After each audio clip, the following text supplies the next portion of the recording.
Hello, Team Kaibigang Oso! Welcome back! And for today's video, samahan nyo naman akong i-unbox ang 360 grams na to na Toblerone. Okay, samahan nyo akong ubusin. Maubos ba natin to?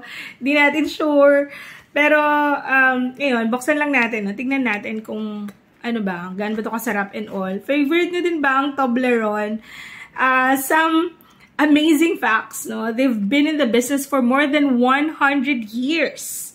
Grabe, sobrang tatag. And marami nga tayong matututuhan dito dahil tingnan nyo naman, kahit chocolate siya, kapwa chocolate, meron siyang very unique packaging and shape, diba? Na really nag-stand out among all other chocolates, which reminds us to find also our very own individuality or uniqueness, diba? Kung meron man. Eh, syempre meron yan, di ba?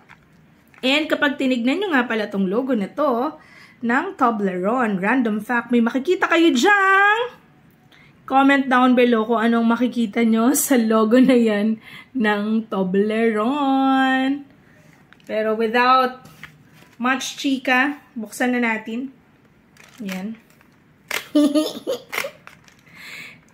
By the way, guys, ang special vlog na to, ay actually, look at that.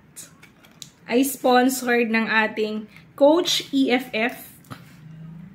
Dahil sabi niya, oh ate, try mong i-vlog. Ayan. Grabe, ang laki niya, guys. Digiring! Look at that goodness. So, ano to? Ang flavor nito ay fruits and nut.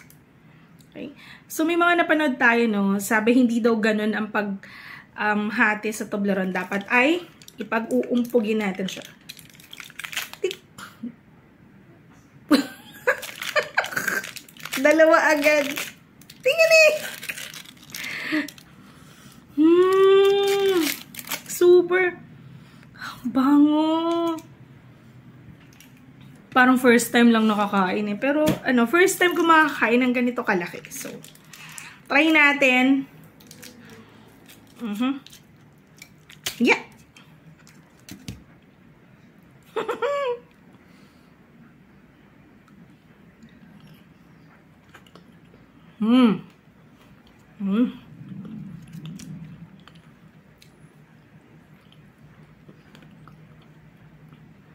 Naku, hindi tayo handa, guys. Hindi ako nakapagdala ng tissue.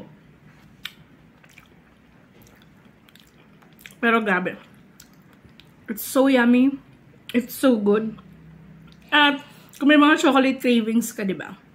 Okay na tong Toblerone na to.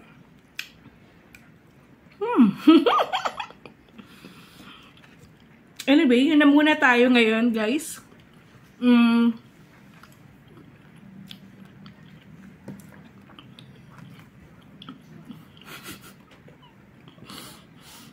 Samahan nyo ako ulit sa mga susunod pang unboxing natin. Pero, just like this Toblerone, no? While it is true that they are chocolates, diba? Toblerone was able to